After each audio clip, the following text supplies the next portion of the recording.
Brought to you by Penguin.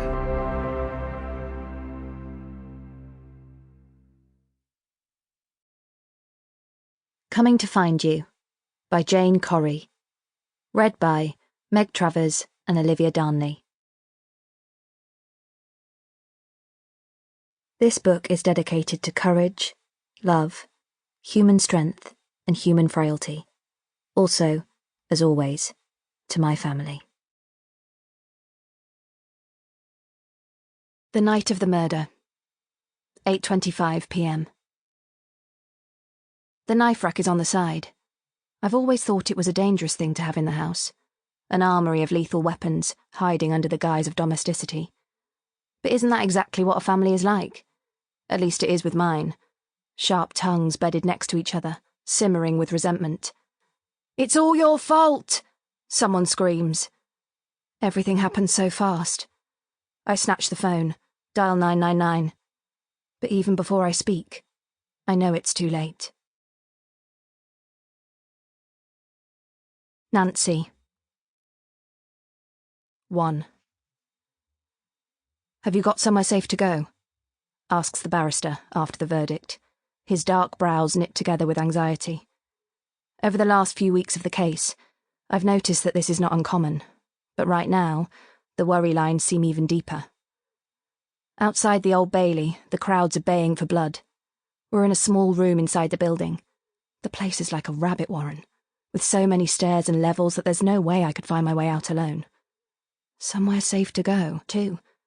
It occurs to me that I should have thought of this before. "Yes," I say. "Tall chimneys. Whether it's safe is another matter. Hadn't I always told myself I'd never go back there?" "Where?" he asks. "It's a sort of family bolt hole in Devon." I think of the beautiful 3-storey white Regency boarding house, as they used to call it, before the term B&B became commonplace. My grandmother's home, the one my mother left me. He interrupts my thoughts. "But the locals would know you there." "Not necessarily. I was 15 when I left." The memories swarm back as I speak. I can't help it. That voice from the past is as clear as if he was standing right next to me now, stroking the side of my face, then slowly and deliberately tracing an invisible line down the side of my throat, tilting my chin very gently so I'm forced to look straight at him. "You've got such beautiful eyes, Nancy." "We could give you a new identity," chips in the detective inspector, breaking into my thoughts. "Is this place empty?" Place? It's not a place, I want to say. It's more like a person.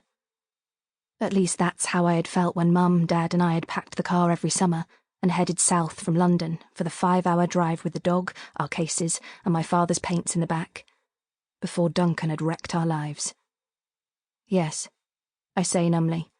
"My mother rents..." I stop. It still seems impossible that she has gone. Then I force myself to continue. "My mother had been renting it out for years, but the tenants left recently." "Convenient," says the DI.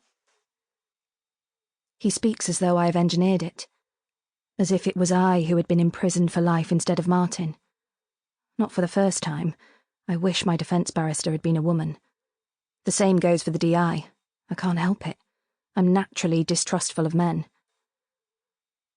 "I'm afraid that, through no fault of your own, you've been given what is known as a silent sentence," says the barrister grimly. "What do you mean?" I ask. He shakes his head. "Crime, like fame, tends to rub off on anyone connected with the accused, and the convicted. You're the nearest they can get to Martin." My mouth goes dry. "What might they do to me?" The DI chips in again. "Send you nasty emails, put excrement through your letterbox, you name it. They can do it." I wince. The barrister notices. "These pressures that they put on you, Nancy," he says, in a kind voice, "might make it hard for you to live a normal life. That's why some families of prisoners say they feel as if they are serving a silent sentence, even if they're innocent." Even if they're innocent. Does the Crown prosecutor still believe that I had something to do with the murder of my own mother and stepfather? I feel sick inside. Sample complete. Ready to continue?